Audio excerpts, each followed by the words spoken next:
Ayan, good morning everyone! Welcome to EduFlix. So ano po ba yung mga Netflix series na pinapanood natin ngayon? Pero ngayon, at this point, for this session, we'll be having EduFlix. And syempre, pinanindigan ko po ang aking session. I'll be showing with you the interface of the EduFlix together with my 3 episodes for this session. Particularly, I'll be talking about the Matatag curriculum, a framework focused on strengthening foundational skills, the trees of the Matatag curriculum. Bakit nga ba the trees of the Matatag curriculum? Once again, I'm Assistant Professor Hazel Joyce M. Ramirez from the UP College of Education. As mentioned, we'll be having 3 episodes which correspond to the outline of my presentation. For episode 1, we'll be having the relevance of the Matatag curriculum.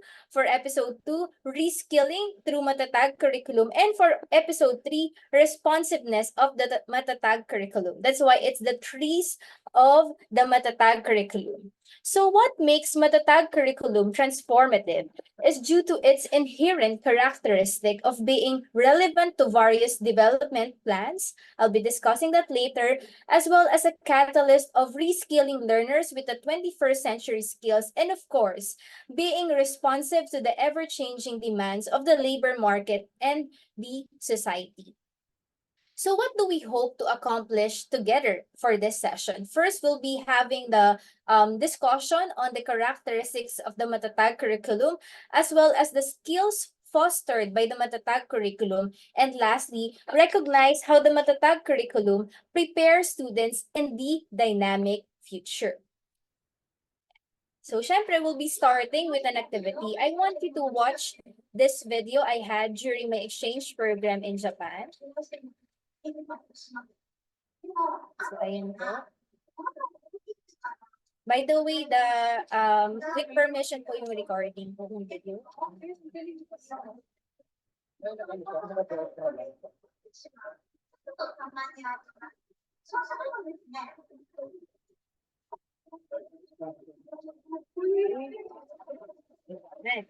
So, napanood na po natin yung video. Syempre po, we have guide questions. Very teacher. Ayan. So, for my guide question, so what struck you the most in the video? I want you to type in the chat box, ano ba yung naging very interesting for you or medyo kakaiba for you sa video po na ito. Yan, okay, that's sturdy. Yung foundation, okay, nice observation. Okay, so foundation is the most important. By the way, I plug in my phone so that I can also monitor you in the chat box. Now, you mentioned not stable. Foundation is important. Given that situation, how can structural integrity be ensured? Again, what could be the considerations for a given structure to have this integrity? Materials used, and foundation, ano pa po? The process of the building, strong pillars, solid foundation. Ayan, nakakatawa. Tulad ng sinabi ni Ms. May, very active ang ating mga participants. And as you can see here, actually, I've chose this video, aside from it's related to having strong foundation, it's very relevant because just last week or 2 weeks ago, nagkaroon po ng earthquake sa Taiwan. And nagsimula ulit yung news about the big one. And in the video, as you can see, we have here different considerations to make an earthquake resilient building. We should have cross bracing, base isolators, shear walls, and the presence of damper. In this case, yung damper po, I was able to witness this in Taipei 101, which is these features are very important for high-rise building like skyscraper, and especially those who are countries in the Pacific Ring of Fire. Ayan, medyo nagsa-science concepts tayo. So in the video, the design of the building is adopted to the needs of the people and the current situation of the place. One should ensure structural integrity so that people will be saved. And likewise, relating that to education, we have to design it in such a way that it should be responsive and relevant to the current trends, and of course, for the betterment of the people. The well-planned design involves having comprehensive curriculum.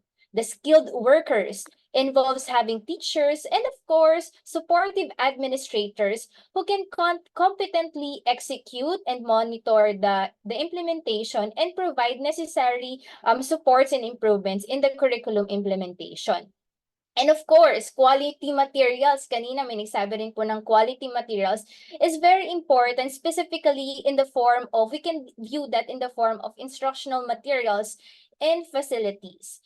Moreover, it is also important to have strong foundations, since this will be the springboard of the learning of our students as launchpad for higher and deeper learning processes. So essentially, meron po akong next question ulit dito. How can you relate the construction of the building to the educational system? Ito po yung stand ko, sinabi ko po yung stand ko. Ngayon po, gusto ko naman pong malaman, ano po yung insights nyo naman on relating education with construction of a building? Sige nga po, may additional insights pa po ba kayo? So ayan, ang ganda nung sinabi ni Sir Tumbaga. We teachers are architect and engineers of education. Foundation is unseen until tested. Ang ganda nun. Kasi di ba po, curriculum, later I'll be discussing the different types of curriculum. And that would be actually the springboard of the revision of the curriculum. There should be properly designed. Ayan, very active po ang ating mga participants. So, in this discussion, we'll be having an idea what makes the matatag curriculum matatag or having a good foundation. Okay, so last year, the Department of Education launched the new curriculum, Matatag, Bansang Makabata, Batang Makabansa, with these 4 critical components. First, we'll be having making the curriculum relevant to produce competent and job-ready, active, and responsible citizens. We have to make the curriculum relevant because we know that we have this dynamic labor market and there are different changes. And we have to prepare our students. Later, I'll be discussing development plans and as well as the some insights on the 4th Industrial Revolution in relation to the Matatag curriculum. And of course, we need to accelerate. Siyempre, mag-keep up dapat tayo. And this is one of our hopes talaga, na maging maayos yung facilities, basic education facilities, and services. And it's not just about the curriculum and the externals or the materials that we need, but definitely we have to take good care of our learners by promoting learner well-being, inclusive education, and positive learning environment.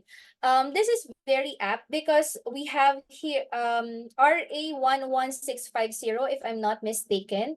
It's the Inclusive Education Act. Kaya kailangan talagang we continuously innovate ourselves para maging equipped tayo in terms of having inclusive education. And lastly, give support to teachers to teach better. And that's why you're here. And it's ito ay syempre private institution, but our own motivation to be lifelong learners, to be equipped with the new Matatag curriculum.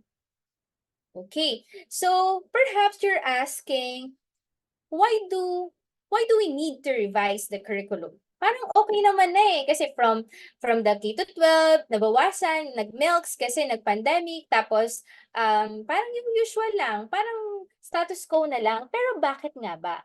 Bakit nga ba kailangan nating mag-revise ng curriculum? Aside from being to be relevant, of course, we have to be reminded that in curriculum development, curriculum is reviewed and revised after a certain number of years, of course, depending on the length of the program. In this case, the K-12 curriculum was implemented last. Kailan po ba ang first implementation natin ng K-12 curriculum? That's way back 2012. So, from K to 10, bakit ko po sinabi yung K to 10? Kasi yung nilabas sa Matatag curriculum, that's essentially 11 years. So, 2012 plus 11, so that's 2023. That's why last year, the Matatag curriculum was launched. And This curricular revision is based on research. The Department of Education, in collaboration with the Assessment, Curriculum, and Technology Research Center, reviewed the curriculum. ACRC is an institutional partnership between UP Diliman and the University of Melbourne. And in the in this curricular review, we four curriculums po ang ating na-review. First, we have the intended curriculum. The review of the intended curriculum focused on examining, of course, the necessary prerequisites of essential learning competencies and compared the cognitive demand across and within grade level. As mentioned kanina, yung implementation. May tinatawag din po tayong implemented curriculum. And this focus on 3 areas. Siyempre, yung time needed to teach the learning competencies, yung prerequisite knowledge and skills needed by the students, and the other factors affecting the implementation of the curriculum. And we have this tested curriculum. This explored to which extent, since tested, national tests are assessing the intended curriculum. And of course, the attained curriculum. Ang dami po palang types ng curriculum, no? Depende po kasi yan sa phases po. And scope, of course. The review of the attained curriculum investigated ano ba yung quality ng learners natin? Kasi attained eh. Ano yung na-attain niya sa curriculum? So what students know and can do upon leaving school or the basic education, which could actually provide us outcome measure, parang KPIs po natin, of the effectiveness of the basic education system. And ito po ang naging findings. Findings recommend to decongest the curriculum.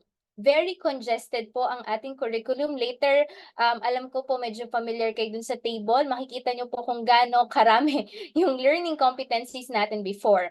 So, the congestion of the decongestion or the reduction of the learning competencies could actually provide instructional space for us teachers kasi may time tayo mag-reflect. Ano na bang nangyayari? Ano ba yung kailangan pa ng mga estudyante ko or kailangan ko pang i-improve? The decongestion of the curriculum could actually help us to revisit the articulation. In curriculum development, articulation, it's not just about the phrasing. Articulation has something to do with the sequencing of the learning competencies. And we can have ideas on how to interconnect competencies to ensure continuity and progression of skills. Then we have the concerns on cognitive demand. Paano yung cognitive demand? Teach. Okay. So, all competencies within and across grade levels were examined based on the levels of their cognitive demand. And as you can see here, we have 5 levels of cognitive demand. Level 1, memorize facts. Level 2, perform procedures. 3, communicate understanding. And 4, of course, analyze information and advance arguments or offer arguments. And level 5 is apply concepts beyond area of application. And as you can see here, the distribution of the cognitive demand across grade level are reasonably uniform. Wherein, makikita po natin, bulk of the learning competencies aimed at higher 2 levels of cognitive demand. Kasi gusto natin laging higher, pero dapat kasi uniform yung distribution niyan. Ngayon, ang ginawa po ng ACRC, nagkaroon ng comparison, international comparison of the cognitive demand. And as you can see here, the Philippine curriculum expectations are higher in cognitive demand. But there is a need to further reinforce the foundations. Ano pa po ang nalaman during the curricular findings?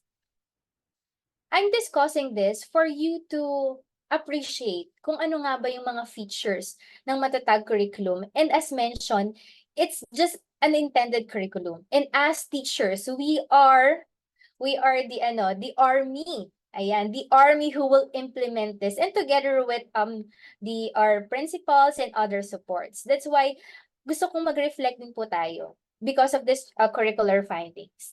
And then we have prerequisite and time to teach. Based on the curricular review, results show that only few teachers reported having adequate time to teach all competencies. Ayan. Lahat na, hindi man lahat, pero nag-agree po ba tayo doon na hindi lahat or kakaunti lang talaga yung may adequate time na matapos yung learning competencies with all the suspensions and other adjustments.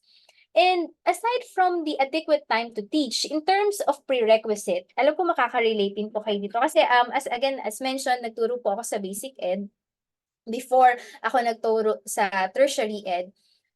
Many teachers identified a mismatch. Ano yung mismatch na yun? Mismatch between their prerequisite skills and knowledge assumed by the learning competencies. Kasi may learning competency, so ina-assume niya, alam to ng learners para ma-achieve niya to. Between or versus the actual or the current skills and knowledge of the students. So may expectation versus reality tayo na nakikita in terms of the readiness of the students. And these findings serve as benchmark for curricular revision. Hindi naman po basta-basta yan dapat nire-revise. And again, DepEd partnered or collaborated with RC, which is under UP and University of Melbourne, to guide curricular revision for the matatag curriculum po ha. So, playing on our team na the right solutions to learning success, perhaps you may ask the question, why is matatag curriculum the right way for learning success? Or we say it appropriate way for learning success? I just align this again to the team and para naman ma-energize pa tayo, meron akong icebreaker. Ayan. Kasi medyo content heavy na po yung susunod. So medyo meron tayong preparation. Let's play this game, creative ways to think. So I have 3 words, mystery words. These words are related to the characteristics and features of the matatag curriculum. And may hints din po. Ayan. So for the first mystery word, we have, ano po kaya ito? We have one word. We have 1, 2, 3, 4, 5, 6, 7, 8. 8 letters. Ano po kaya ito? Yan, Monday, tas morning. Siyempre, that ma-energize natin yung mga brain cells natin to think creatively. Yan, very good. Very teacher, no? Sorry po. Yan, we have relevant. Yan. Okay, second word. We have, ano po kaya ito?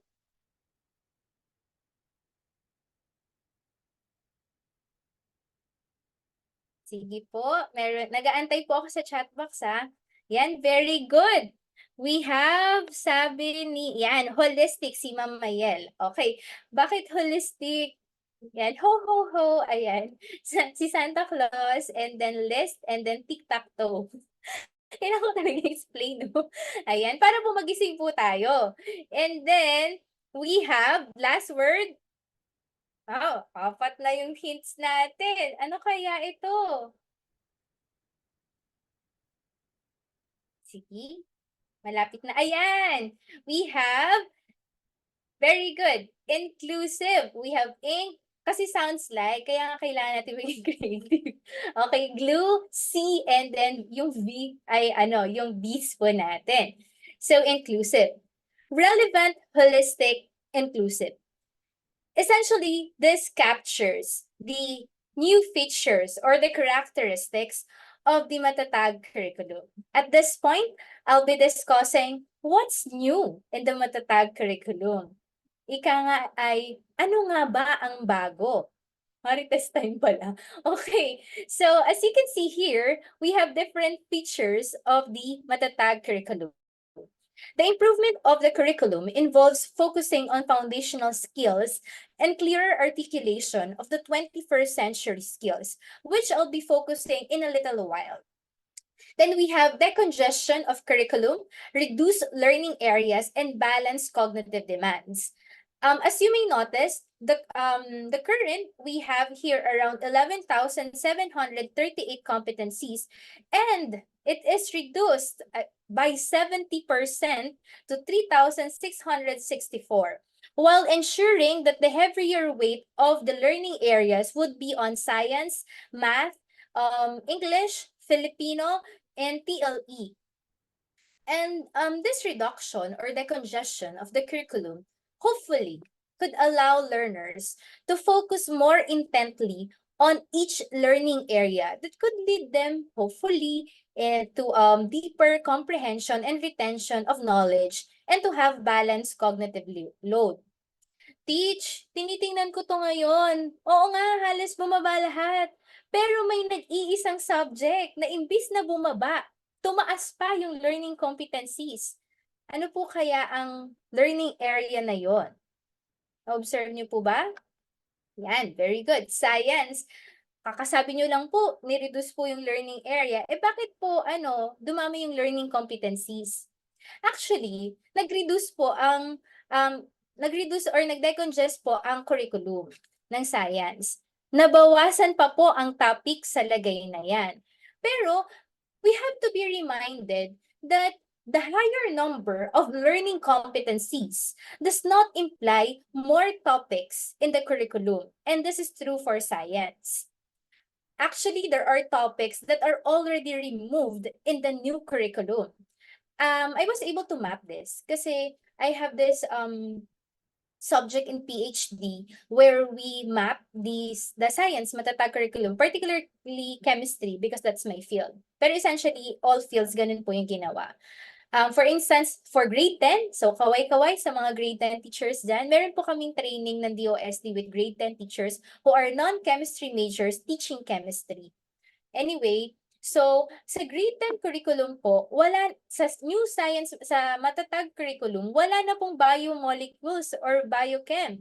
So lilipat na po yung biomolecules sa bio, tapos yung gas law, wala na rin po sa grade 10. So ang ginawa po kasi sa science, tinanggal po nila yung medyo calculation heavy na content.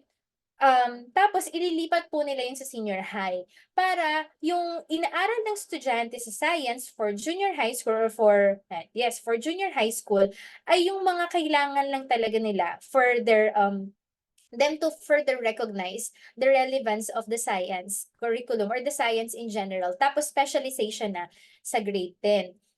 Bakit po dumami po yung curriculum kung nabawasan po yung topic? Siguro ganun po yung tanong natin. Actually, the increase in the curriculum reflects the feature of the matatag curriculum, particularly focusing on foundational literacy, having balanced cognitive demand, and clearer articulation of the 21st century skills. By having designated learning competencies for the prerequisite skills, we know that science is relatively a complex subject, and kapag nagbasa po kayo ng learning competency, di ba po sa mga schools natin, sana po na may chance po tayo na magkaroon ng unpacking of learning competencies. Kasi yung isa pong learning competencies, marami pong hidden agenda yan or hidden prerequisite skills yan na ina-assume nga, tulad ng sinabi kanina, yung findings, yung learning competencies, may ina-assume siya na prerequisite skills, pero hindi yun yung prerequisite skills ng students. Ngayon, ang ginawa po sa science curriculum, nagkaroon na po ng designated learning competencies for the prerequisite skills. And of course, this could actually ensure or hopefully facilitate having enough scaffolding and transition during the learning process. Kasi aminin po natin, minsan po kapag po may learning competencies tayo nakita tapos hindi po naman natin ganun ka-major, nami-miss out po natin na prereq niya pala yun, kaya pala nahihirapan yung mga bata. Kung meron na po tayong learning competencies na designated for that learning competencies or that learning skills, mas magkakaroon po tayo ng chance na ituro.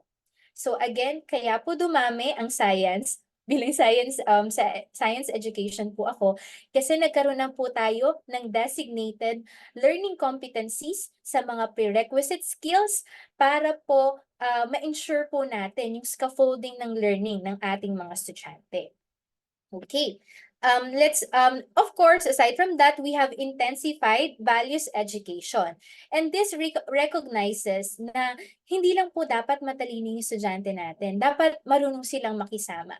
Hindi lang dapat yung skills and competencies nila, pero yung character and values formation po nila.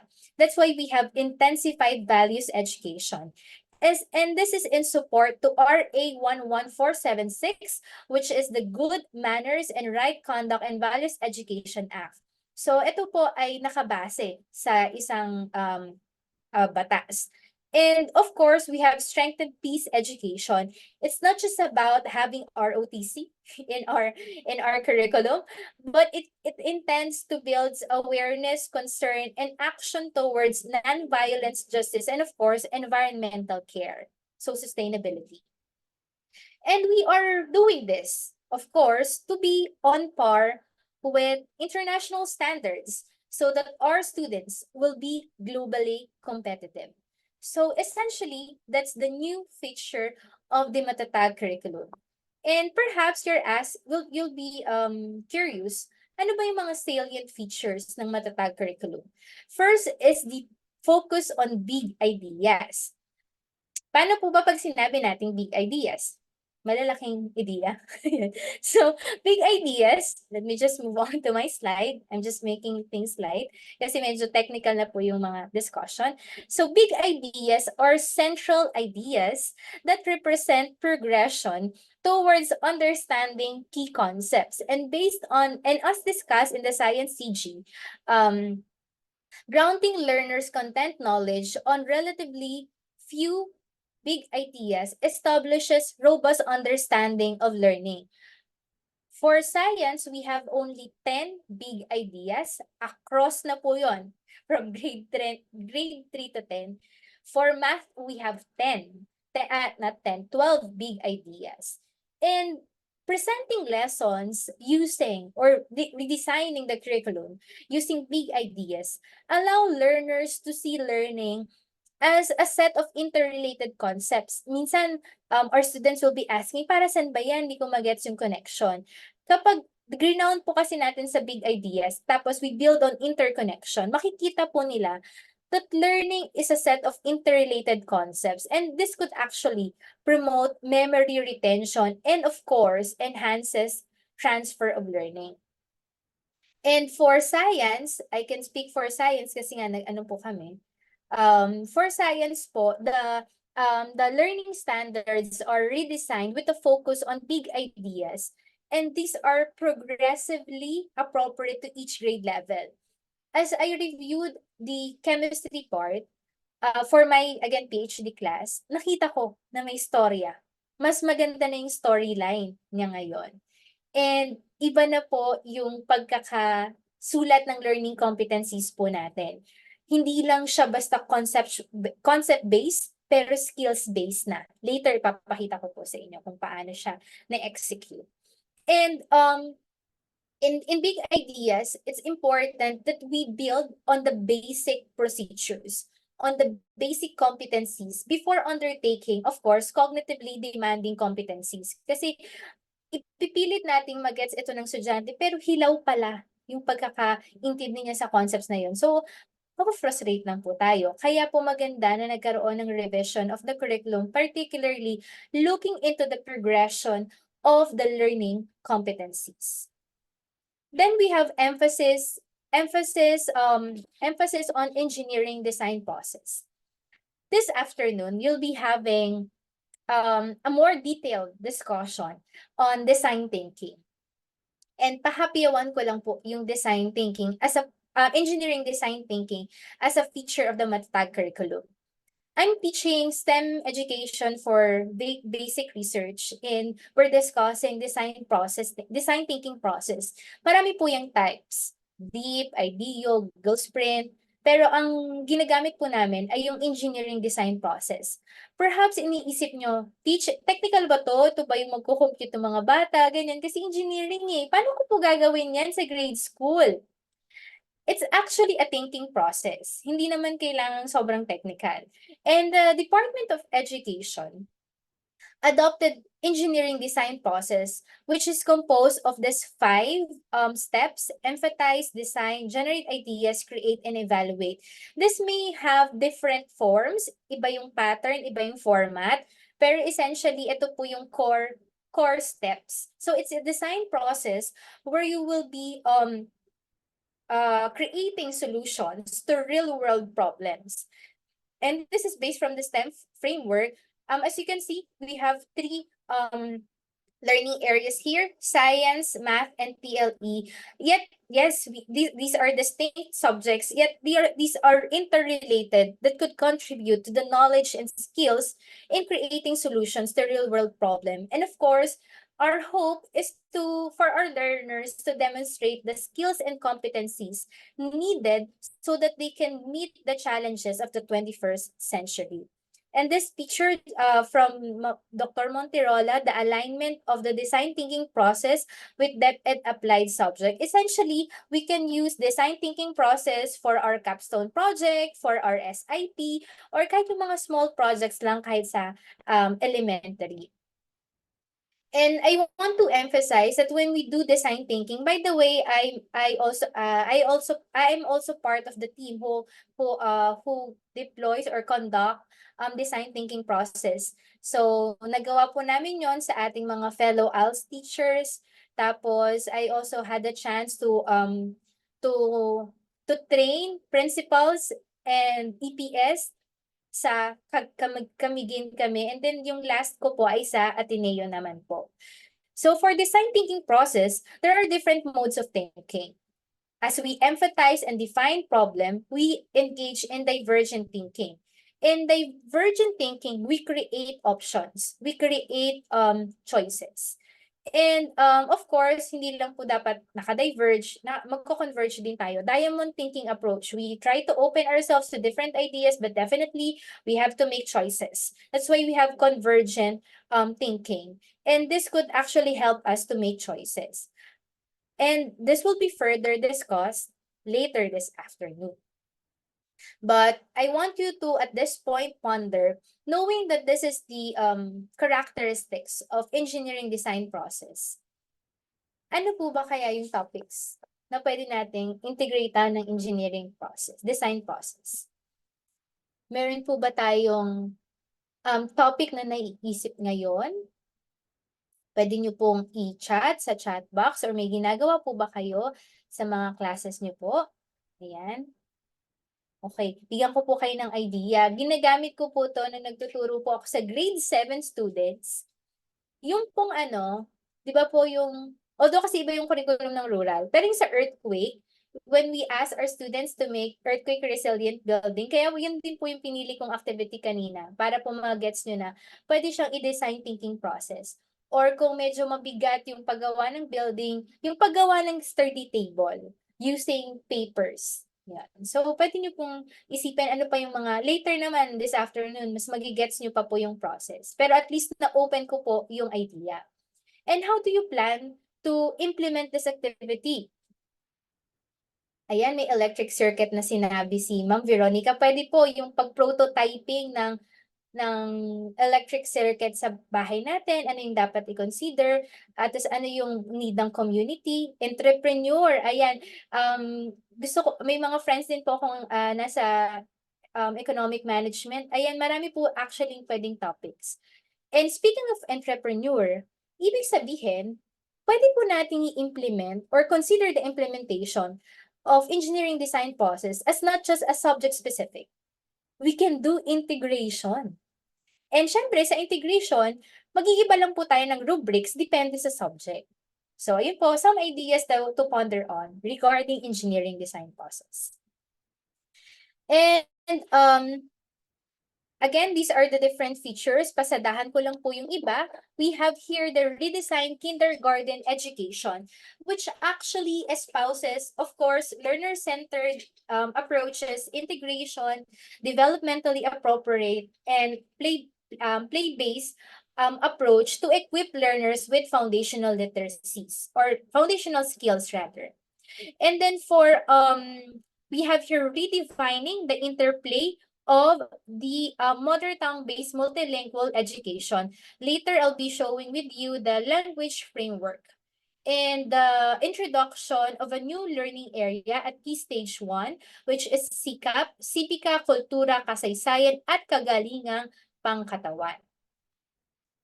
And since we already know what's new in the curriculum, what's the feature, ano naman po yung alignment? Di ba mahilig po tayo doon? Alignment. Ano ba yung relevance niya ng matatag curriculum sa developmental plans or development plans? I know at some point you're familiar with this, the United Nations Sustainable Development Goals. So ito po yung blueprint kasi to have a more sustainable future as this tackles concerns regarding humanity. And particularly, I want to point out that the Matatag curriculum supports the achievement of SDG 4, which is on quality education, which aims to ensure equitable and inclusive quality education and promote lifelong learning for all. And if you're able to encounter the shaping paper of the Matatag curriculum, it is explicitly stated in that the direction of the Department of Education is on building more resilient schools and classrooms and strengthening inclusive education programs. And we have to be reminded with the statement of the Assistant Director General for Education at UNESCO, Dr. Quintang, that education is both a goal, which is SDG 4, and at the same time, a means for attaining all other SDGs. Kaya napaka-crucial ng role natin as teachers sa UN SDG. Kasi hindi lang SDG 4, ma-attain din po yung other SDGs using education. I'll continue, it is not only an integral part of sustainable development, but also a key enabler. And if you'll be looking at the targets, the Matatag curriculum primarily addresses target 4.1 and 4.6 on provision of quality basic education and universal literacy and numeracy respectively. So, yun yung international perspective. Ngayon, tingnan natin yung local perspective. The ambition natin 2040. By the way, SDG 2030, pero yung ambition natin ay 2040, naka-anchor din to sa SDG. Ambition natin 2040 is the Philippines' overarching mission that emphasizes intergenerational equity. And as you can see here, it aims to provide ang matatag, maginhawa at panatag na buhay sa bawat Pilipino through these key learning strategies involving yung platforms on or programs on malasakit pagbabago at patuloy na pag-unlad. And one of its priority sector is education services, which focuses on formal education and retooling services. Particularly, it emphasizes the importance of strengthening foundational literacies and the development of 21st century skills and character qualities. Now, ambition natin 2040, kasi ganun po pag nagpa-planning po tayo sa mga natin, di ba, schools. So, pababa naman, PDP, Philippine Development Program. Actually, the Matatag curriculum supports the PDP, specifically on the aspect of here, promoting human and social development in the, specifically itong aspect na to, improve education and lifelong learning. Ayan. Syempre, hindi na tayo lalayo, may BEDP po tayo, the Basic Education Development Plan Framework, and as you can see, Matatag curriculum is aligned with the BEDP framework, and I want to focus on this part of the framework yung ating pong framework on the competencies and aspirations of Filipino learners. As you can see here, we have different kinds of learners, which signifies inclusivity or inclusiveness, followed by the different areas of 21st century skills na later i-discuss natin in detail. And this could be achieved using this different programs. Yan. So at this point po, para medyo may icebreaker po tayo, curious lang po ako. Ano po ang mga 21st century skills na ginagamit nyo sa classes nyo or yung mga activities nyo? Ano yung mga 21st century skills na that it could foster among our students? We'll be placing the Slido link sa ating chat box. Ayan. So kindly join the Slido. Type in the code 1926316. I'll just switch my screen. Punta lang po ako ng Slido para po makita natin. I can see that there are already 2 participants. Ito ba yun? Ayan. So again, go to Slido. Slido is almost the same as Mentimeter. Nakaano lang po to, open text, pero pwede rin po yung word cloud na gamitin dito. Ayan, meron pong collaboration. Wow! Maraming collaboration. Later po, meron po akong papakita mga skills on collaboration. And my master's thesis is on collaboration. Communication, of course, it's very important to have critical thinking. We are the one who one of the person naman po na nagpe-prepare sa mga future voters of our country, and part of it is developing their critical thinking. We have interactive thinking. May nakita ko kanina na digital literacy, informational literacy, maintindihan po natin yan later. Problem solving, as you can see, the most frequent answer is collaboration, followed by critical thinking. Ayan, we have here interaction and collaboration. Interactive, later sabihin ko po na meron tayong competencies on interactive communication. We have problem-solving skills, ICT, literacy. Ayan, very good naman ang ating mga teachers. Very diverse ang skills na nafo-foster natin sa ating mga klase. And that's very important because minsan iniisip natin, para saan ba yung activity na to? Magagamit ba nila to sa future life nila or sa future career nila? Pero come to think of it, these activities are very important for them to develop certain skills na kung hindi man nila directly ma-apply yung concept, pero yung skills involved in learning the concept is very important preparation for their future career. Ayan, thank you. Just keep your answers coming. We'll be looking into this later. Merong leadership, mamaya may adaptive leadership po tayong pag-uusapan. Career integration, group collaboration. Cultural competency. May isa po tayong speaker on literacy, and you'll find out that literacy, it's not just about reading, writing. So meron po tayong different forms of literacy. Ayan. So maraming salamat po for very participative. May mga nakikita rin po ako sa chat box na nagsasagot.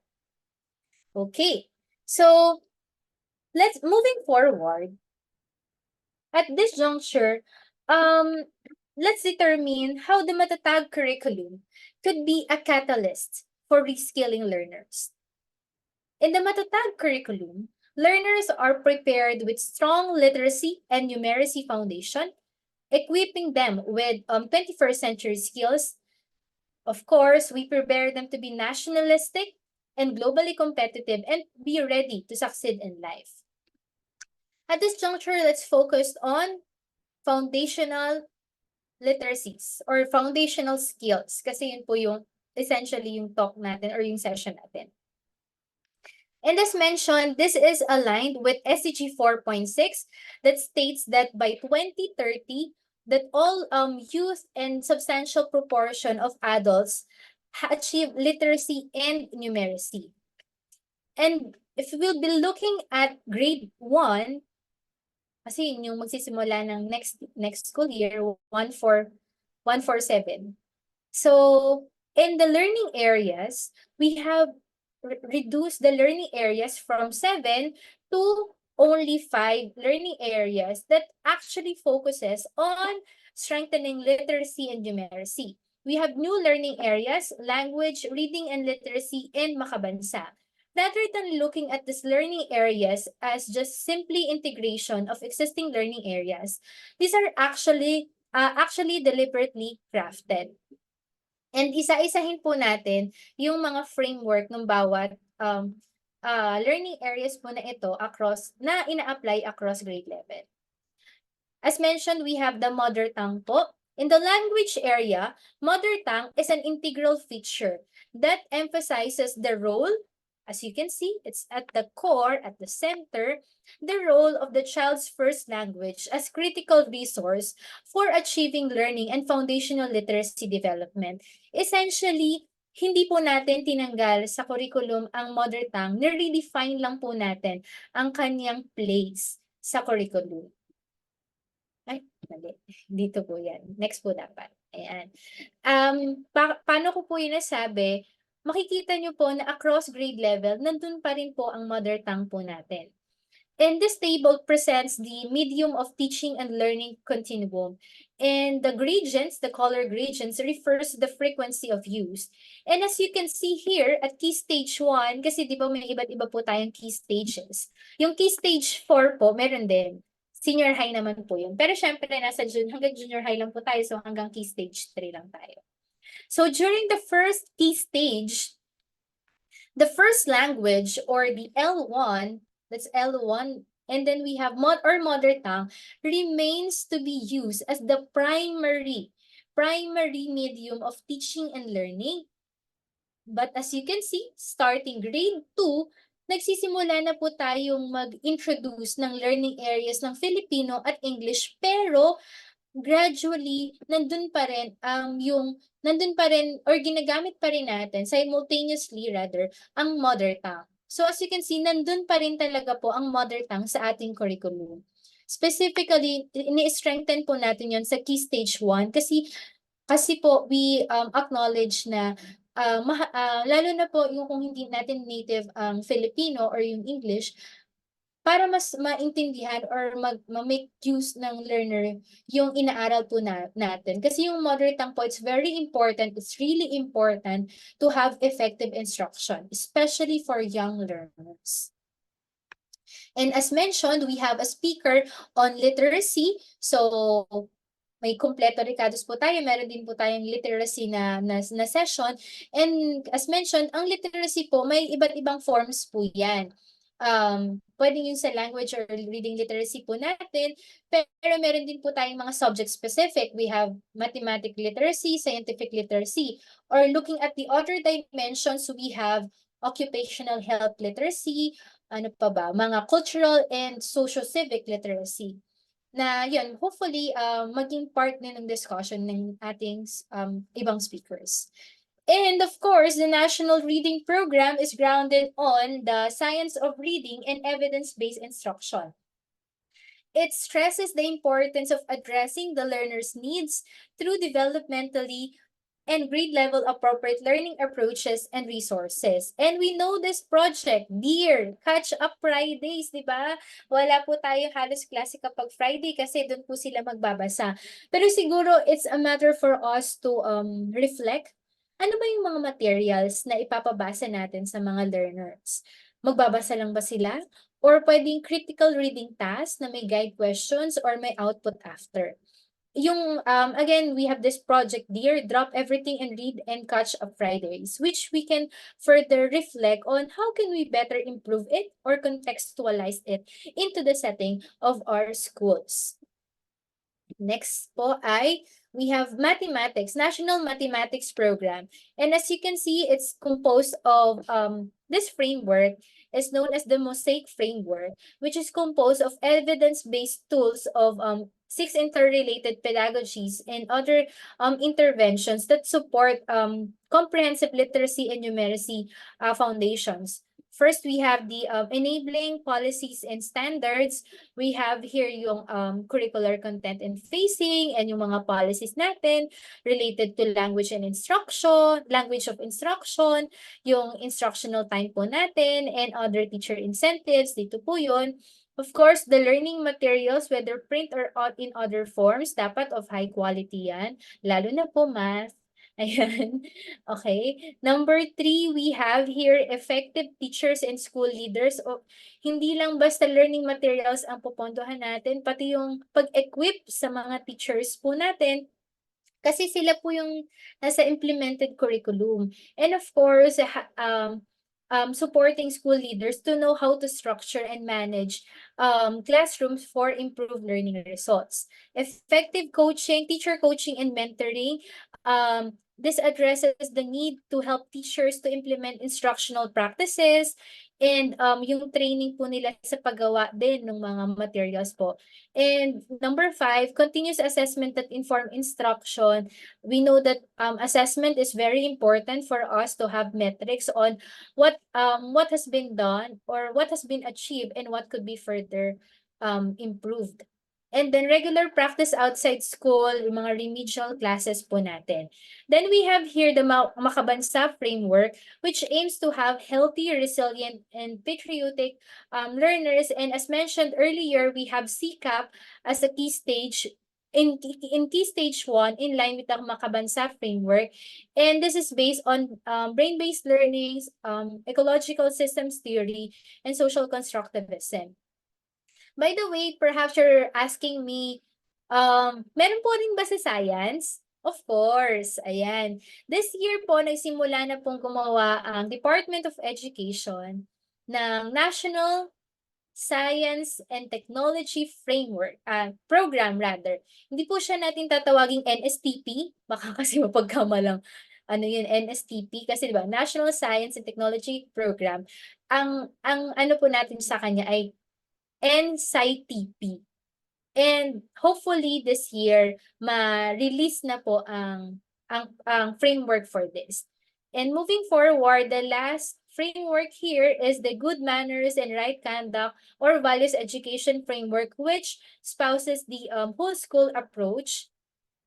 Ang difference lang naman po nito, yung good manners and right conduct po, yung term lang po natin, ginagamit po natin yung GMRC for grades 1 to 6, then values ed na po sa 7 to 10.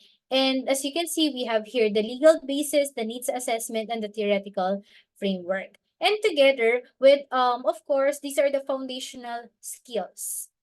Together with foundational skills, it's important to highlight that the Matag curriculum equips learners with 21st century skills in order for them to adapt and interact with changes. Particularly, it was mentioned kanina po na yung clear articulation of the 21st century skills. So, paano po natin nasabi yon?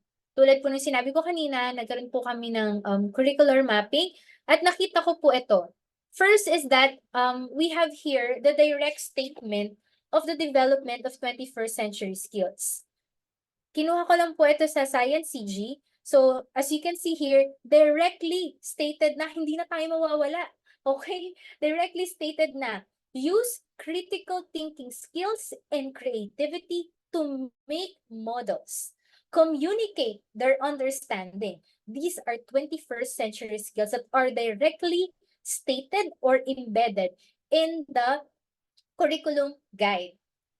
Of course, hindi naman laging of use. Pero at some point, clear pa rin yung articulation. We have here the development of competencies that lead to 21st century skills. We have here observe, describe. These are critical thinking, related to critical thinking skills. Create representations, creativity. So, naka-embed sa competency. And as mentioned, yung clear articulation, it's not just about the statements or the phrasing. Pero pag tinignan nyo po yung again, sa science po, pag tinignan po yung pagkakatahi ng storya, yung sequencing, it could actually help students to develop 21st century skills. Ito, may isa pa po, use flowchart to show. This is related to systems thinking and communication skills pa rin po ito. So, ano pong implications nito? Lagi tayong ganun, so ano ngayon?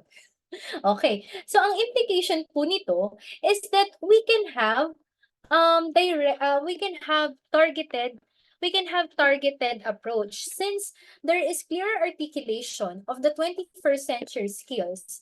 There could be more targeted approach since we already know what our goals are so that we can better plan on how the skills could be achieved. And this entails sequencing of the learning competencies within and across the grade level, the progression of skills, and the scaffolding of learning. I want you to reflect. Paano po tayo nagkakaroon ng guidance in the learning process of our students? Are we providing enough scaffolds? Spoon feeding po ba tayo? Or masyado namang open-ended? Siguro po, I just want to emphasize that we have to provide just enough support to make the task achievable, but without losing the useful complexity, because this useful complexity is where they can confidently develop skills. Naalala ko lang po, this is related to Zone of Proximal Development by Lev Vygotsky. We should provide, as more knowledgeable others, we can provide the scaffolds para hindi ma-intimidate masyado yung bata sa task, pero hindi naman natin sila binibabysit. Hinahayaan po natin silang matuto. And as we do clear articulation of the 21st century skills, we have to be reminded by these points. We have to remember that our brain learns what it puts attention to. Again, our brain learns on what it puts attention to. The clearer articulation of the 21st century skills in the Matatag curriculum guides the management of the cognitive load as well as skills development. And as teachers, we should learn how to explicitly, again sadya, explicitly teaching the skills through our learning activities. That's why one of the speakers will be having learner-centered education, but I'll be having a snapshot of what it is. And as we try to explicitly teach the skill, it also entails processing the experience, because processing the experience helps students to remember it more. And parang sa relationship lang, ayan, may hugot tayo, labeling. Mahalaga na may label, check the label, ika nga. Labeling the skills enable the students to have greater chances of repetition. What do I mean by this?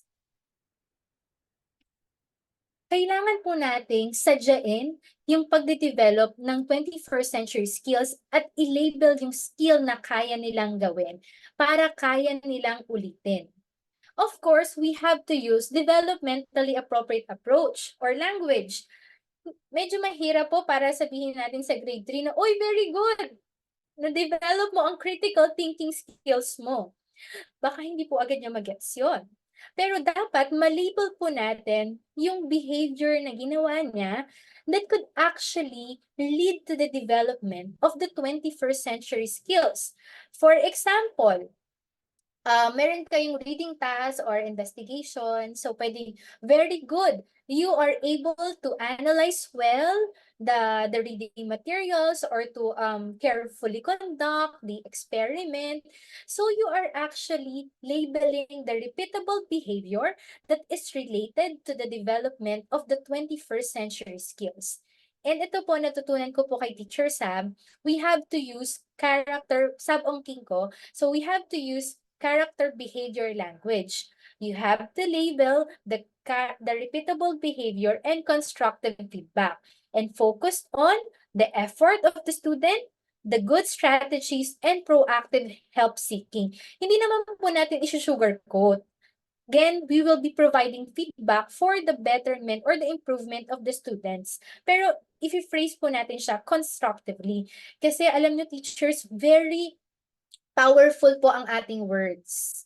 Our words could make or break the skill development of our students. That's why I'm giving you this kind of tips na natutunan ko lang din po sa aking mga colleagues kung paano magkakaroon ng feedback. And of course, teaching the 21st century skills. So again, those are just some tips for the 21st century skills. And binabalik ko lang po ulit ito. As mentioned, the 21st century skills stipulated in the Matatag curriculum are aligned with the BEDP framework which I mentioned earlier. Ito pong DepEd order, yung 21st century skills po, matagal na po siya actually. Meron po tayong DepEd Order 21 series of 2019. And according to this DO, the vision of the Department of Education aims to provide holistically developed Filipino learners with 21st century skills and that learners so that they could actually succeed in life.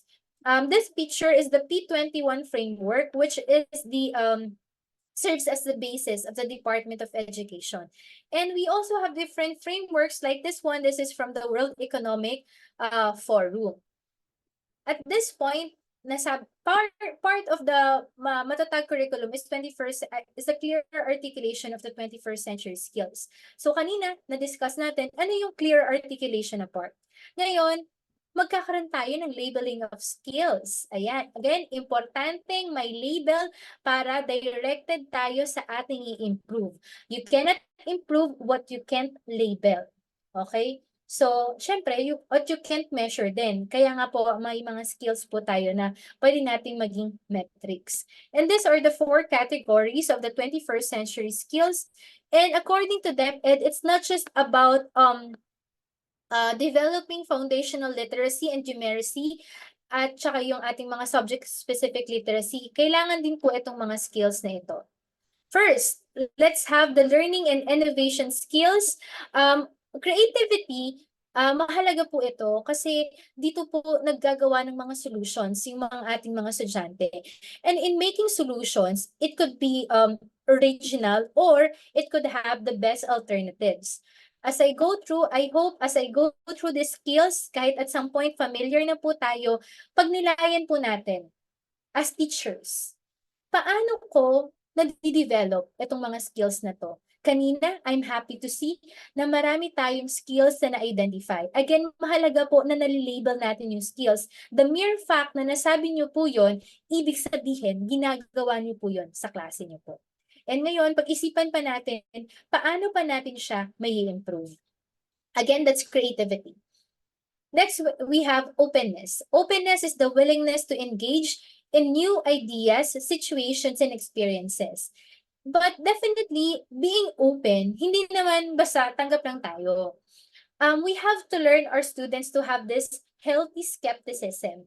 Healthy skepticism is one of the traits of the scientists that we are discussing for grade 7 students. And ibig sabihin lang po nito, dapat evidence-based yung ibibigay na argument sa atin. We can be open to revision or accepting information, but it should be valid or evidence-based. And of course, we have critical thinking. Di ba may 4 C's po tayo? Critical thinking is the ability to analyze evidences, pieces of evidence, patterns, relationship, in order to make inferences, judgments, and decisions. So, given na ito yung information or yung conduct ng activity, paano nade-develop ng estudyante yung critical thinking? It's actually the way we phrase our questions. Because our questions are very important tool for us to develop these thinking skills. Are we asking surface level questions or obvious questions? Or are we trying to allow students to have interconnections of ideas, to synthesize information in order to make inferences? And of course, problem solving, this denotes the ability of the students to engage in tawag dito, yung understanding the problem and providing solutions, reflective thinking in this very technologically driven era at ang bilis ng lahat, are we able to allow students to reflect? Or kung aside from our students, as teachers, nagkakaroon po ba tayo din ng reflection time? Teach, wala na po kasi pagod na po ako. Pero I want you to recognize that it's very important for us to have this reflection, kahit very short lang. Kasi para alam natin ano yung pwede pa nating i-improve. For our students, ano yung reflective thinking? Meron po kaming tinatawag na compass points reflection. Bakit siya compass points reflection? Kasi yung cardinal directions natin na north, east, west, and south. So I'm asking my students what new information ang inyong natutunan, yung what do you find it exciting, or yung sa letter N, aside from new information, ano yung mga further information na kailangan nilang malaman, need to know. Exciting. Yung W, pwedeng what they found worrisome. Kasi minsan may students tayo, hindi niya sinasabi. So kapag nasa journal niya, or kahit 1/4 sheet niya, isulat niya lang eh, alam po natin ano yung babalikan natin. Kasi may implication po yun sa pagkakatuto niya sa ibang learning competencies. Ano po ba yung letter S? Yung S po natin for South is what suggestions could you further provide, or yung next step. So itong mga reflective thinking na to could actually allow students to reflect critically on their learning experience, to create meaning on their learning experience, and to have further points for improvement. And hindi lang po ito sa academic setting. If we are trying to allow our students to do this, pwede po nila yung dito, yung magamit in their future workplace or in dealing with their daily life circumstances. So again, these are the learning and innovation skills. Then we have here next, literacy. Kanina, ang dami nagsabi ng ICT literacy. I'm so happy. Aside from science education, bet ko rin po yung mga ICT. Kaya po yung thesis ko, it's something to do with technology. And when we say ICT literacy, it's actually an umbrella term that describes the ability to gather, manage, use, synthesize, evaluate, and create information through media and technology. Perhaps as teachers, isip po natin, today's learners are accustomed to having this technologically driven era, very tech-heavy, tech-savvy rather. Parang mas magaling po sila sa aking teach sa technology. Pero I want you to reflect and be reminded that they might be technologically mediated, but they are not necessarily technologically literate. I repeat, they may be technologically mediated as they are very accustomed to different technological platforms, but it doesn't necessarily translate that they are technologically literate. And as teachers, we have to guide them to optimize the learning process, to make good use of these technological platforms, to validate the credibility of resources. And I know that we are in this era of AI in education. That's why one of our speakers will be discussing about AI in education. And I just want to share with you the wisdom that I gained from a workshop that I attended, AI Amazing Day. This last year yun, tama yung pagkakatanda ko. Na ang speaker ay from MIT, si Dr. Cynthia Brazil. Ang workshop ay naganap sa NISMED. Sinabi niyo po doon na AI won't replace teachers and the learning process itself. But AI could be used to augment the learning process by providing alternative scaffolds and facilitating the deepening of the lesson by optimizing contextualized and authentic learning tasks that could actually foster harmonious coexistence. And mind you, I use the term optimized. I want to use the word optimize rather than maximize. Kasi for me, personal take ko lang po ito, when you say maximize technology, so gamitin lang natin. Pero when you say optimize technology, you can use it on its full potential, but looking into technology as tools, but definitely this should be coupled with appropriate pedagogy. Yun po yung pwede nating some points for reflection. And I have here the different ICT literacy. Ang dami po, no? Akala natin isa lang siyang umbrella term, ganyan. Marami po pala siya. So we have here visual literacy. This accounts for the ability of the students to closely examine, interpret, and communicate understanding of diverse visual texts, including pictures and symbols. We have here information literacy, identifying, dito yung fake news, dito po natin dinidiscuss, identifying realities and make-believes, as well as getting relevant information from valid sources. So, hindi lang basta nakita nila dito, okay na yan. So, they have to have, again, related pa rin po ito sa openness. They are open to resources, but definitely, kailangan po na marunong silang mag-evaluate. Part of it is critical thinking. And kung mapapansin nyo, these skills, they are not isolated. Rather, they are interrelated. And of course, we have media literacy, which is a range of skills that involve understanding the media content, kung paano nila paano nila i-access yung information efficiently and effectively, and how to responsibly use them to express their ideas. Hindi kapag may burst of emotion, ilagay agad. So paano nila mas magagamit pa yun as a platform for being more informational rather than being a platform for their medyo yung burst of emotions. Then we have technology literacy, which is something to do with the responsible use of appropriate technology to communicate, solve problems, and of course, paano nila i-manage yung information using this technological tools. And digital literacy is more on the platforms that they can use, digital applications that they can use in learning, like in collaborative online activities, or pwedeng paano nila i-organize yung mga resources. The next domain is communication skills. Communication is very important in any form or in any aspect. And mind you that communication is considered as a gateway to developing soft skills, SEL skills. Aside from STEM skills, ayan, mahalaga din po yung ating mga SEL. And these are highly valued in the workplace or in public life. I have this engagement with International Labor Organization where we conduct workshops. And part of the workshop is to have industry panel.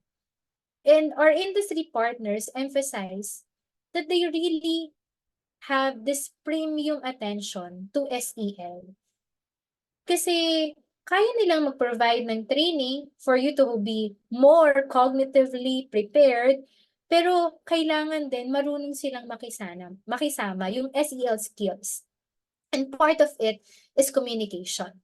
That's why communication is valued both in the workplace and in public life. And we know that this is shaped by the current and emerging technologies. For communication skills, we have teamwork, collaboration. Of course, we have interpersonal skills, the ability to approach other learners, to have this conversation, intrapersonal, yan, hindi naman po dapat laging palabas at may paloob din. Kasi if you happen to know Cassell framework, it always starts within. Self-awareness hanggang sa lumabas siya.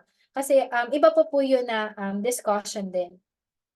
So yung intrapersonal skills is something to do with having good intrapersonal communication, having this ability to set goals, to cope with distractions, and to adjust approaches. Then we have interactive communication, building oracy. When we say oracy, it's fluency in speaking, including listening and speaking. And then we have nonverbal communication, nonverbal cues. Yung alam po natin na nonverbal cues, facial expression, yung kinesics, yung gestures natin, di ba? Sa education, meron tayong tinatawag na embodied cognition. Yan. Marami pa po itong aspect. And then yung proxemics, ganyan, on how can they effectively communicate their ideas using verbal and non-verbal communication. And of course, communicating in diverse environments. We know that our country has a diverse culture and globally diverse naman po talaga tayo. So dapat alam ng mga estudyante on how to communicate ideas by considering the different backgrounds, not just backgrounds in terms of religion, perspectives, genders, and other forms or aspect. And lastly, I hope you're still with me kasi may activity na ulit ako. Ayan. And lastly, we have for life and career skills. We have informed decision making, yung paggamit ng relevant data sa paggawa ng decision, yung cost-benefit analysis. Kanina may entrepreneur tayong sinabi. Adaptive leadership, kanina may nagsabi din ng leadership. So hindi lang dapat follower, dapat marunong siyang mag-lead. Tapos adaptive kasi nga may iba't iba naman tayong diverse teams on how can they organize people proactively so that the task could be achieved effectively. Then we have intercultural understanding. It's building on the diverse background, but definitely it's not just about recognizing the commonalities, but creating connection and mutual trust so that there would be harmonious relationship. Self-discipline is one. Future orientation. Teach ano po yung future orientation? It has something to do with sustainable mindsets. And lastly, we have resilience and adversity management. Allowing learners to become resilient, to be adaptive with new learning environment and have to thrive and flourish. Kasi di ba po sa educational psychology, we have this thriving and flourishing. Ayan, despite having adversity. So again, ito po yung 21st century skills na nasa Matatag curriculum. And if you happen to have the access to the shaping paper, nakalagay din po doon yung bawat skills or parang checklist. Paano natin masasabi that the students actually foster these skills? At this point, since more than 1 hour na po ako nagsasalita, ayan, gusto ko po talaga may interaction. So, pang ilang activity ko na po ito? Pangatlong activity ko na po. For 3 minutes, I think, 3 to 5 minutes, I want you to reflect. Siyempre, ayoko pong matapos yung discussion ko na nalaman nyo lang po kung ano yung features ng Matatag curriculum. Gusto ko po patuloy po kayong nag-iisip. Sabi ganun, no? Kung paano nyo i-improve ang inyong instruction. I want you to think of one topic, one lesson topic. And in that one lesson topic, I want you to think also 2 class activities. In science, and one of my mentors, Dr. Paderna, always mentioned to us that in science, we do ABC. And it's not just about in science. Hopefully in all learning areas, we do ABC, activity before the content, because these activities are springboard of discussion. These activities are equalizer of learning. Perhaps your students may find it intimidating to have your class kasi feeling niya, di ko naman yan alam pang matalino lang yan Pero if you have an activity, this serves as an equalizer of learning. Why? Because these activities would be the springboard or your launch pads for your lesson discussion. So, as long as ginawa niyo yung activity, may masasagot siya during the discussion. That's why I want you to ask 1, 2, 3 activity. 1 topic, 2 activities, and of course, as mentioned, very important that we explicitly teach the skill.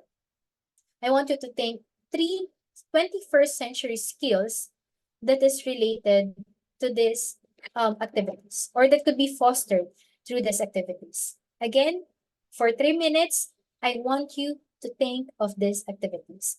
You can type your answers in the chat box po.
Ayan, just keep your answers coming. Kasi parang at some point, ito po ay sharing of best practices na rin, na posibleng applicable, same kayo ng grade level, tapos makakuha kayo ng idea sa kapwa nating guro, or pwede namang ibang learning area, pero pwede nyo makonsider sa inyong classes. Yan, so, ayan po, meron, sige, two more minutes. Maraming salamat po sa nakapagsagot na po. I really appreciate na active po tayo sa chat box. Yan, alam po naman natin yung feeling ng online class, di ba? Na walang kausap si teacher, ganyan.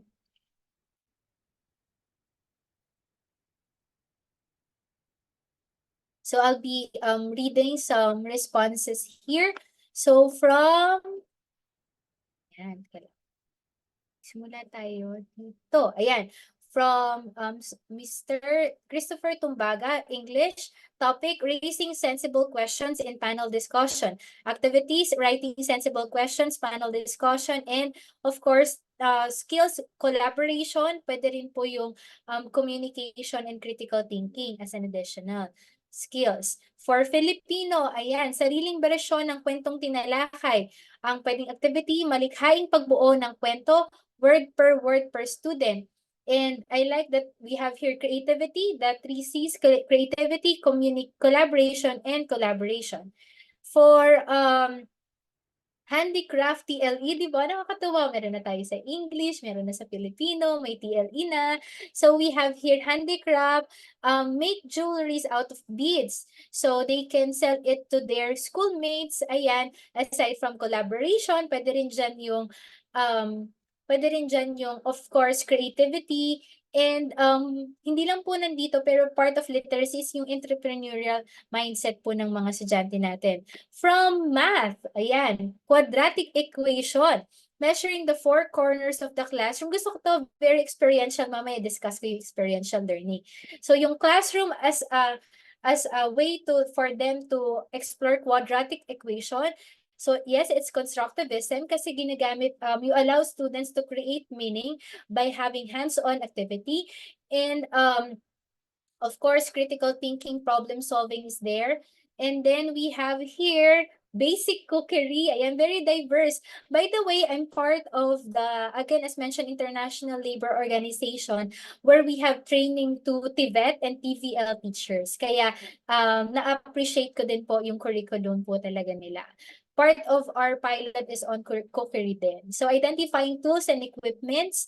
So yung tools and equipments, Ma'am Maribeth, you can look into the sa Harvard yun Harvard meron po tayong activity na parts, purpose, and complexity. So, yung para malaman, ililista niya ano yung parts ng isang equipment, ano yung purpose, tas ano yung complexity para magkaroon siya ng systems approach to discussion. Yan, entrepreneurship, nagkaroon po ng consultation. Yan, we have here list down of entrepreneurs. Ayan, maganda rin po. Siguro meron tayong mga role-playing. Tapos yung entrepreneur, iba't ibang hats, yung nila, para during the discussion, iba't ibang perspective. Ayan, creative writing kay Ma'am Florine Lakip.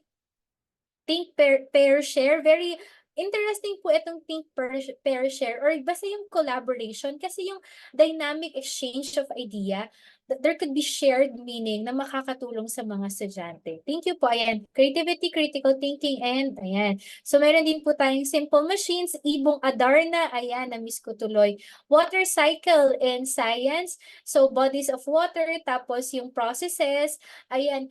For if you are discussing a very complex process, you can, or cycle, pwedeng ang tip po dyan, i-discuss nyo muna yung parts, tas before yung process, or yung parang chemical reactions, or so on. Para one at a time, yung chunking of information. Then we have Filipino, rhetoric. Ayan, ang dami po, pwede nyo pong i-browse pa itong nasa chat box, kasi ang daming responses, and this is actually a best way for you to have yung practices, learn from the practices of one another. Kasi sino-sino pa bang magtutulungan, di ba? So tayo-tayo rin magkakabaro ng mga teachers. So angle of depression for math. So ayan, makikita po natin we have very diverse answers here, and hopefully we can learn from one another. And I would like to add from this insights.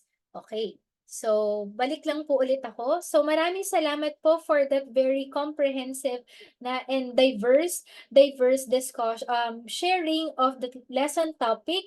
Kasi nga, imagine we have around almost 600 participants from Luzon, Visayas, and Mindanao, and we can learn from one another. So, magandang practice po ito.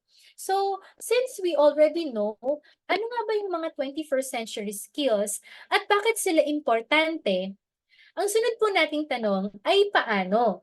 Kaya po, ang aking activity is yung class activities. And I want you to reflect on this. I learned this from one of my teachers, si Dr. Oizon, who is now the Vice Chancellor for Academic Affairs of the UP Diliman. I learned that learning is not something done to the students, but is something students actually actively do.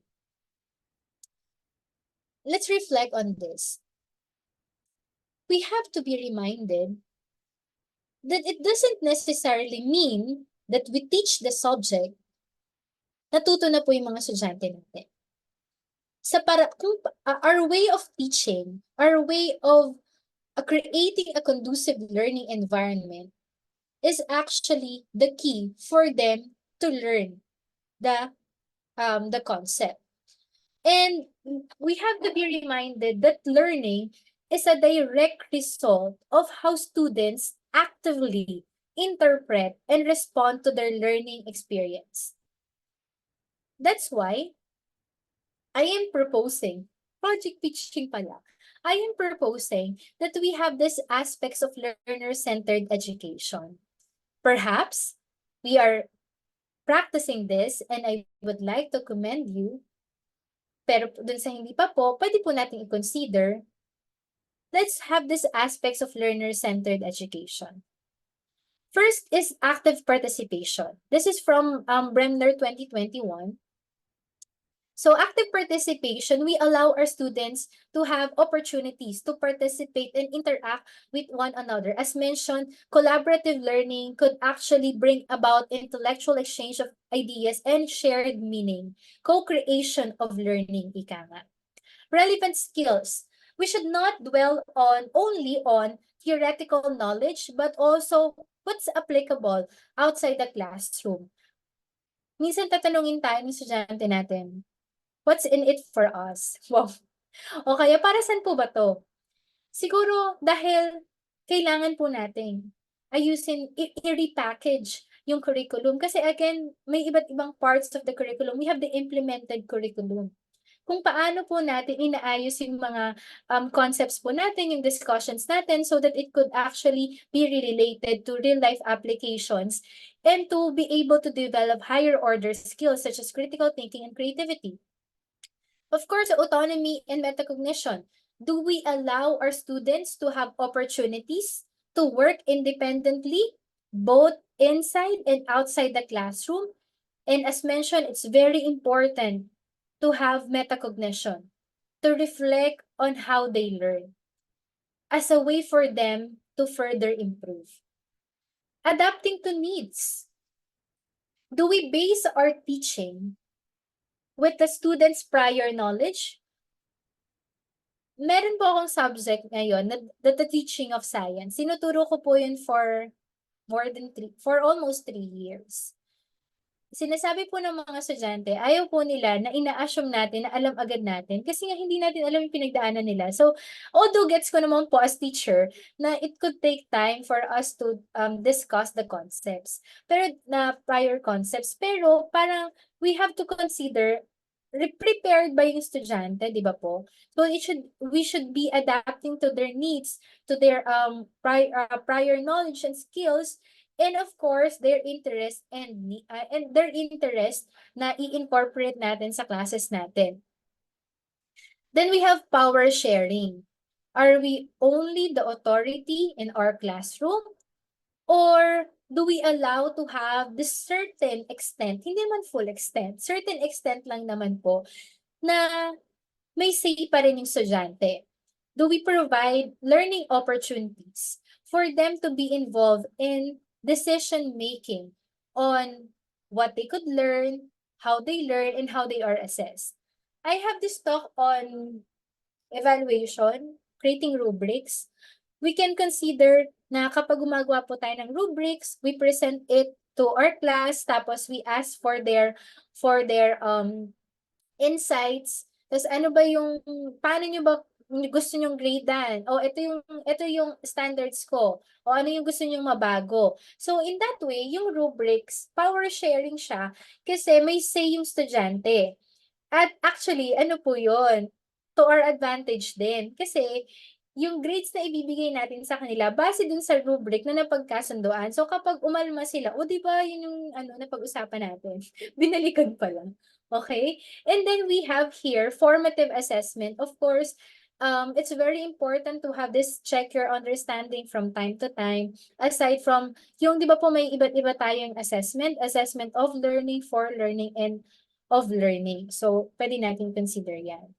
And we have learner-centered pedagogies. By the way, we also have a speaker on learner-centered education. So again, papahapiwan ko lang po ito lahat.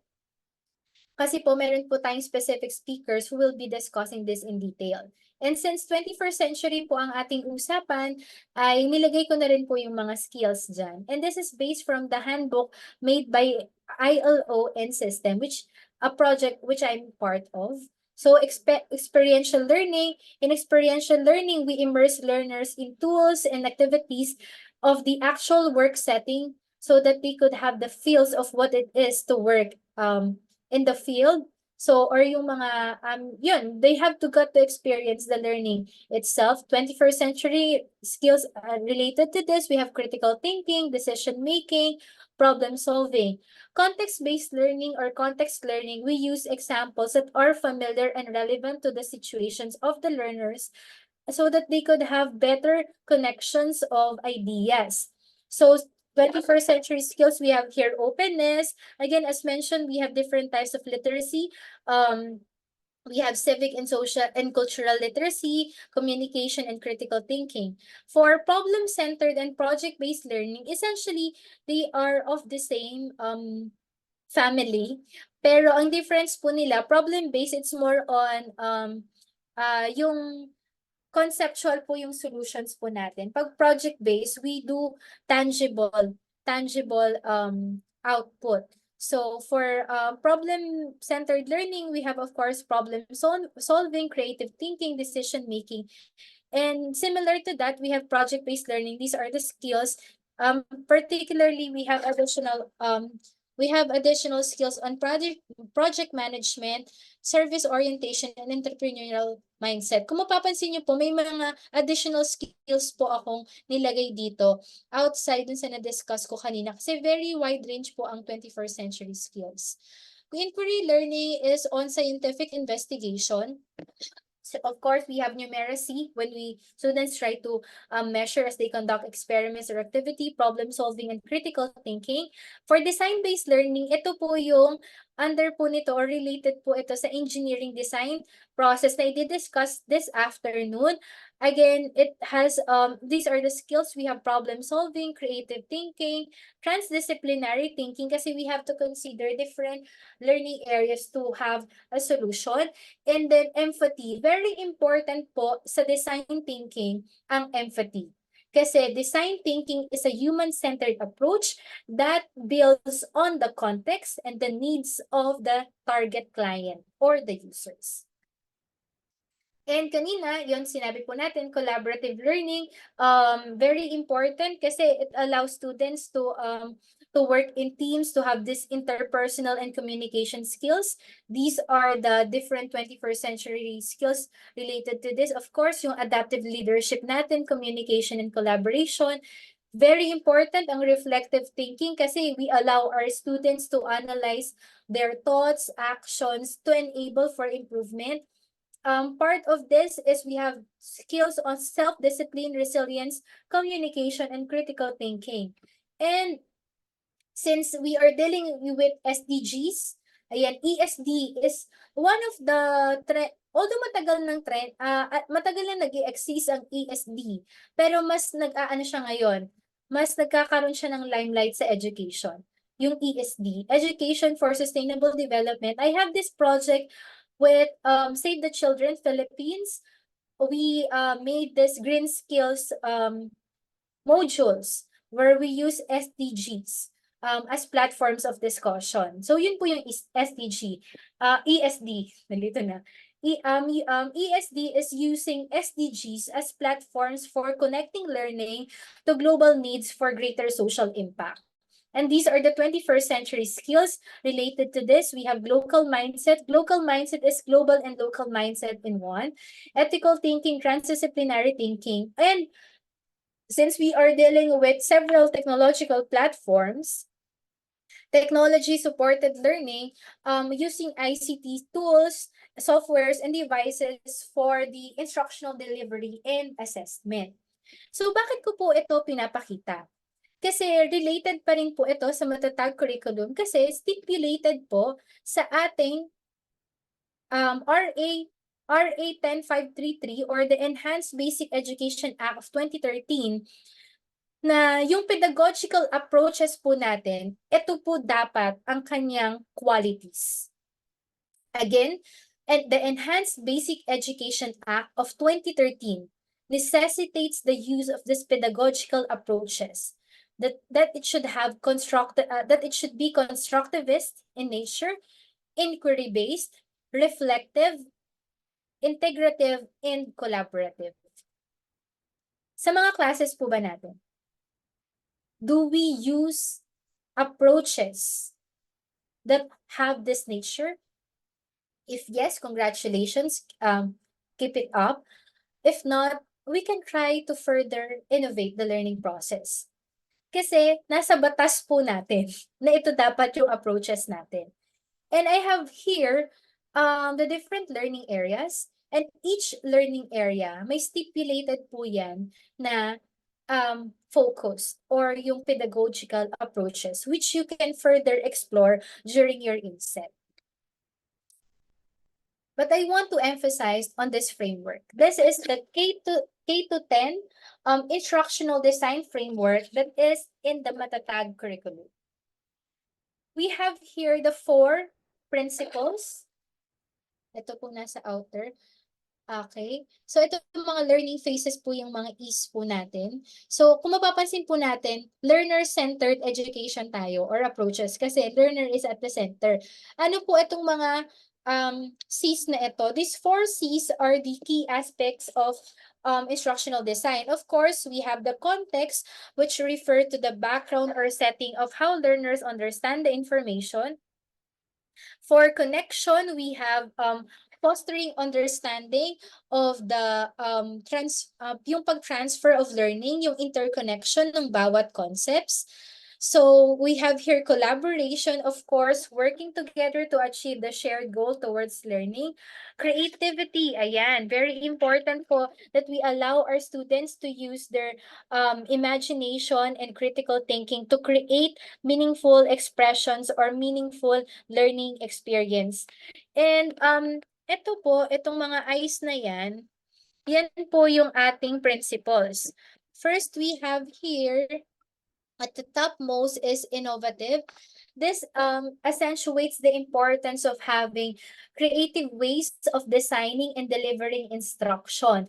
So this includes emerging technologies. Later, I'll be showing with you some emerging technologies. And then the various teaching methodologies and assessment strategies, integrative, combining elements to have a unified or a coherent learning experience, building on the prior knowledge of the students, utilizing real life examples and building on their context. And then we have here inclusive. Again, as mentioned, we have this RA 11650. Sana tama po yung tanda kong RA. But it's on the Inclusive Education Act. It's more on providing accessible and meaningful learning solutions. Accessible in a sense that it should have multiple learning pathways. Meaningful in a sense that it should be culturally responsive yung mga learning materials natin. And then we have ideational, which involves fostering creative thought process and idea generation without judgment or criticism. So as you can see, here is the instructional design framework in the Matatag curriculum. And objectively speaking, ayan, I want to relate this to the CNE's enhanced instructional and learning design. As you can see, they are of parallel design to ensure that the learning materials provided by CNE is truly parang adaptive or aligned with the basic education curriculum. At the center, of course, we have the learners, and we have to foster the development of their knowledge, skills, attitudes, and values. We can do this by having this 21st century skills, big ideas, as I mentioned, as I discussed earlier, ensuring that this aligned with the content performance standards and learning competencies. And how do they do this? By having this instructional approaches, transdisciplinary thinking, kanina po na-discuss ko yon, technology-based learning, thematic and integrative learning, and we have here the 5 E's na related po sa ating instructional plan. 5 E's is yung engage, explore, explain, elaborate, and evaluate. And the different STEM pedagogies or learner-centered pedagogies that I was able to discuss. And again, as mentioned later, you'll be having discussion on design thinking process in detail. So ayan po, teachers, patapos na po tayo. I hope you're still with me. So in episode 3, we have here the responsiveness of the Matatag curriculum. So bakit nga ba siya naging responsive? We know that we have this Industry 4.0, and actually nasa transition na po tayo ng Industry 5.0 at Education 4.0. Pero let's focus on IR4 and Education 4.0. The fourth industrial revolution focuses on digital transformation, accentuating the necessity for a more advanced skill set to prepare for future jobs. And in response to this, we have this Education 4.0, which champions the optimized integration of cutting-edge technology, which is deemed as a key enabler for preparing students to flourish in the 21st century skills. And relating that to the context of the Philippines, in the Philippines, we have this PPST, familiar? Ni-discuss po natin din sa INSET at yung mga programs natin dapat naka-anchor sa PPST, the Philippine Professional Standards for Teachers.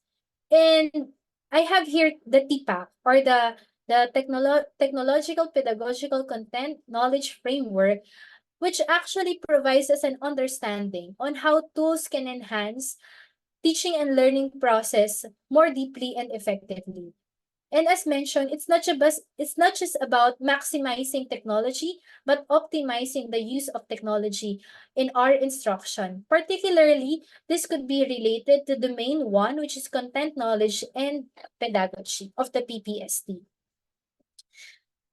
Broadening our perspective, we know that skills are shifting, targets are moving, and workforce needs remaking. And that education is at the forefront of preparing our students to thrive and flourish in the 21st century and to be responsive to the demands of the labor market. And with that being said, and in relation to my previous discussion, the World Economic Forum released the Future of Job Report in 2023 and listed these 10 skills of 2023. I want you to reflect whether you are able to foster these skills in your classes.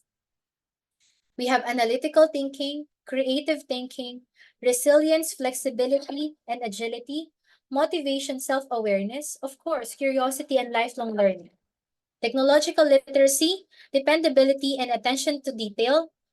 We have here working with other skills, specifically empathy and active listening, leadership, kanina may adaptive leadership tayo, and social influence and quality control. But we should not end here.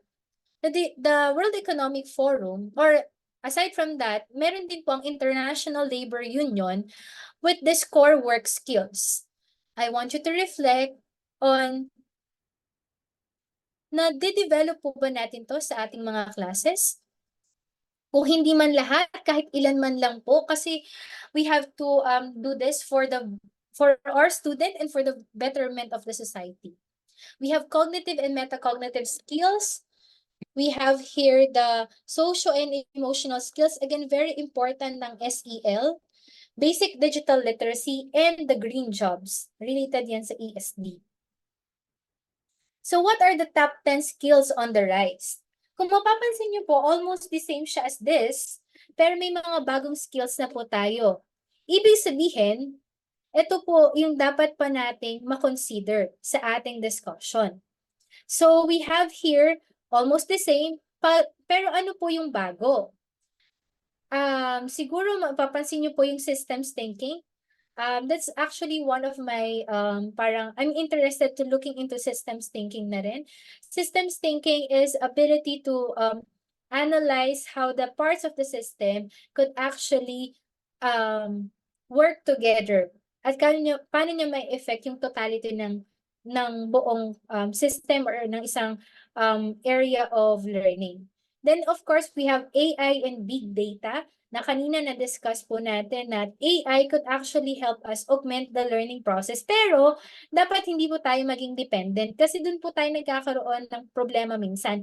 If we are too much dependent on AI, and we have to be cautious on how to responsibly use them. And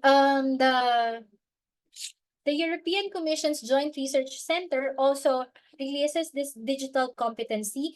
Mas madidiscuss po ito in detail pa ng ating mga next speakers. Pero part of this is still aligned with the Matatag curriculum.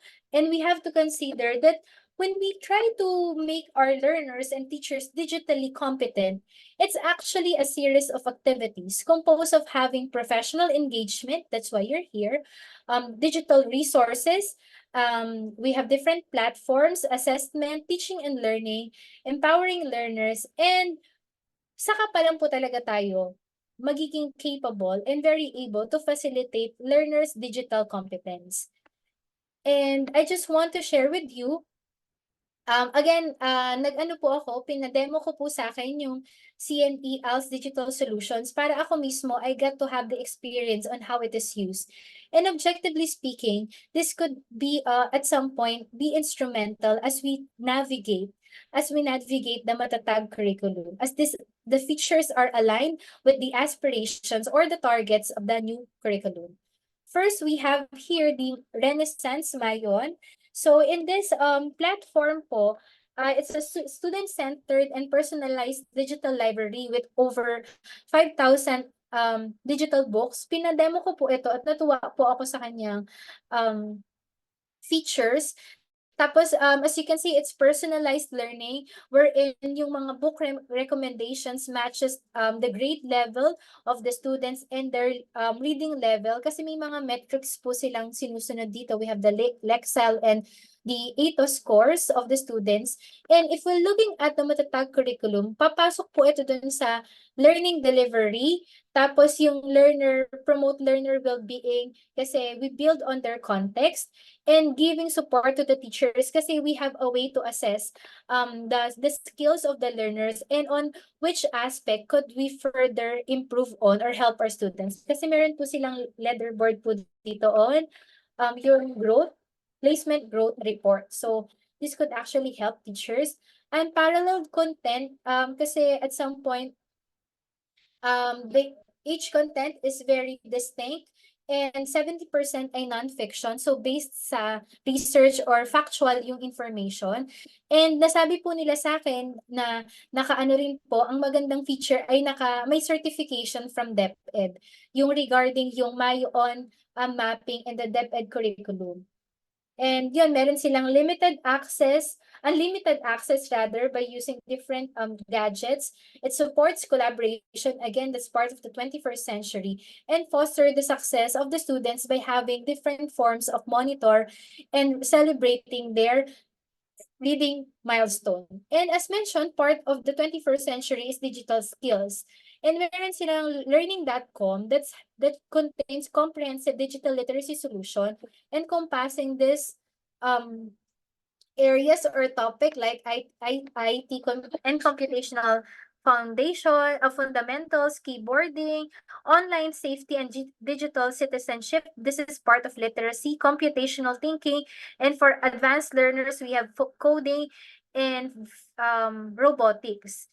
And aside from that, gamified yung interface, mahilig din po ako sa gamification kasi it engages students. At nakakatuwa na yan, may mga badges, games, and dashboard that could actually help students to better understand the concepts through making learning fun. And they have self-paced lessons and lesson plans and more. Again, this could be related to ICT literacy. Dito po ako mas na-excite as science teachers. Sorry na. Ayan, kasi they have this wide range of and comprehensive science educational resources. May mga worksheets. In-explore ko rin po siya actually by myself. Worksheets rather. They have this physical boxes. Meron po akong estudyante na ang thesis niya ay Chem in a Box. So parang essentially parang ganito rin siya. So, and then physical resources and online resources. What I like in this Carolina is that it's already 5 E's. Ito po yung instructional design natin sa DepEd na yung again, engage, explore, explain, elaborate, and evaluate, and naka-phenomenon-based learning. Yung phenomenon-based learning, hindi ko lang po siya naisama, but it's actually one of the learner-centered pedagogy. And in phenomenon-based learning, we use phenomena as anchor of discussion. And trivia lang po, ang phenomenon-based learning ay pioneered sa Finland, and we know that one of the finest education system in the world is on Finland. And yes, that's it for the phenomenon-based learning. So we're in the investigation is used as anchor for the learning experience of the student. And I want to also emphasize na natuwa rin po ako as teacher. Ito yung sinasabi kong 5 E's. Tapos yung unit overview, nagsisimula siya sa evidence or investigation. Meron din po sila ditong NGSS. Ito po, objectively speaking na po ito lahat. Yung NGSS po kasi sa science, isa po yun sa feature ng science curriculum, cross-cutting concepts. So, knowing na yung lessons ay naka-integrate na yung cross-cutting concepts, it's actually a way for us teachers na on how to customize and contextualize this um, in our classes kasi nandun na yung mga learning materials. And of course, maganda rin po na yung part of the having coherent learning progression is that one lesson builds from one another. So may storyline para makita again nila yung story ng inaaral nila. And of course, they have this assessment tools. Again, those are the different digital platforms of CNE, but you are free to explore other platforms. But definitely, ang bottom line naman ito, how can this be relevant to the Matatag curriculum? And it's just about relevant, how can it be aligned to the Matatag curriculum? And as if we try to look for digital solutions or digital platforms, we can be guided by this UNESCO competency framework. We have different aspects on understanding ICT, pedagogy, professional learning experience, and to what extent in the continuum kung nasa na tayo. Are we in the knowledge acquisition? Ano yung metrics nun? As teachers, we can say that we are in the knowledge acquisition stage if we have this digital literacy. We can move on to a higher stage of knowledge deepening if we can do networking, if we can do collaboration with other fellow teachers. And of course, ang ano natin is creation, being teachers as innovator. And as we try to reflect on these digital solutions, we can look on how they could be related. Di ba may Bloom's taxonomy po tayo? May digital taxonomy na rin po tayo. What are the different activities that we can do as we try to progress from one level to another? So, ito po yung mga activities na pwede natin gawin. And again, i-consider ano ba yung mga existing platforms na meron tayo at pwede pa natin makonsider sa ating mga classes. That's it. And that's it for my session.